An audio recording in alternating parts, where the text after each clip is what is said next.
من الاول يضيع الشوط وزياده في جاري في نسق الخصم. كره خطيره لويس وجول جول لويس سواريز جول. انا بقول في بدايه الديربي انه لو كتب التسجيل ستنقشع الغمه يا ابن الاوروغواي.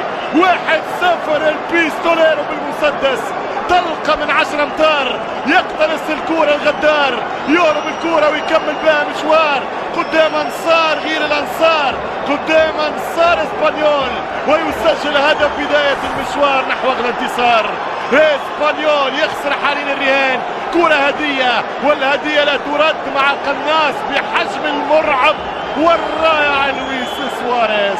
لويس هذه ما ضيعهاش، هذه لو ضيعها الحقيقه باش تدخلوا في دوامه شك، هذه باش تعذبوا مع انصار برشلونه وانتقادات برشلونه وغدر جمهور برشلونه. ولكن قسوه الكره لها ايام، لفت ودارت وغابت عنه ايام، خرج لهم المسدس وضرب في المليان. انه باللورو يعني مضطرب، ماهوش هادي في مباراه اليوم، خايف برشا. يمشي ميسي حط الكره والهدف الثاني، والبارسا يوصل الفينال الليغا. البارسا سيبقى في صراع الليغا. ميسي والهدف الثاني من ايفان راكيتيتش الكرواتي ينهي حماسه اسبانيول. الابن العاق لن يعوق برشلونه والدريم تيم عن حلم الليغا من جديد. ايفان راكيتيتش مره من هنا، ايفان يسجل هدف جديد. الباس ولا اروع، التمريره حاسمه ولا اسيست مره اخرى. ديون جراندي ليونيل ميسي لراكيتيتش، والراقي يرتقي للبارسا في صداره الدوري مع نادي ريال مدريد.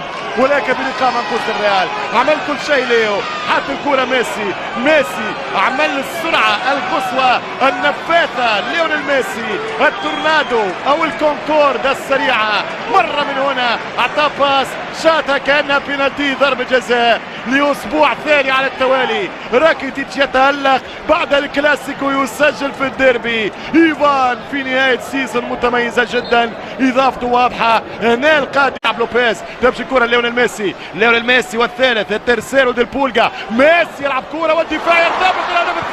الهدف الثالث يا الكتالوني، الهدف الثالث. رصاصة الرحمة او رصاصة القهرة او رصاصة النقمة او ديربي لن يعوقك يا لويس انريكي.